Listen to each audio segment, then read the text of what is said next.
DJ कि पारस सुनो music प्यार वगैरह। करो है तो निभाओ वरना तुम्हारा बाबू बेकाबू हो जाए है। धोखे की मार से गांजा पी के मंदिर में डलो रहे तो जौना जानियो साधु हो जाए है। तुम्हारी कनपटी के आर पार मार है गोली तुम दुनिया से गायब फिर तो बिन्नू जादू हो जाए। डीजे पारस म्यूजिक वगैरह तेरा मार्का।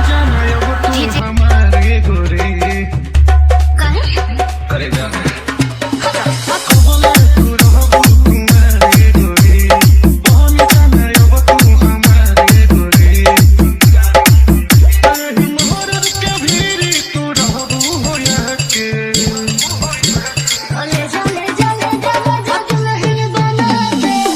डीजे पारस निशाद TNN।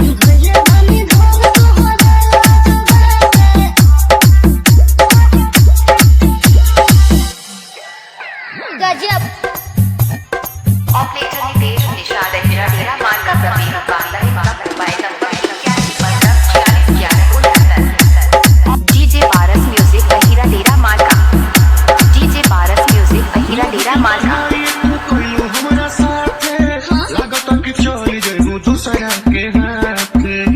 अरे ना पागल सुनो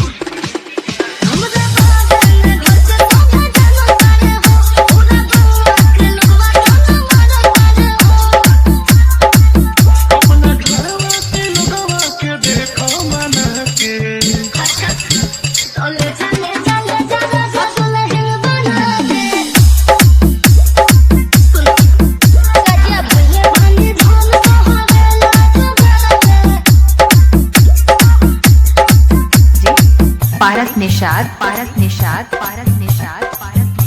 अहिरा डेरा मोबाइल नंबर 8983461169 पर संपर्क करें।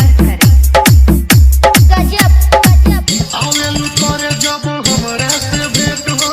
पापा से बात करके शादी कला सेट हो।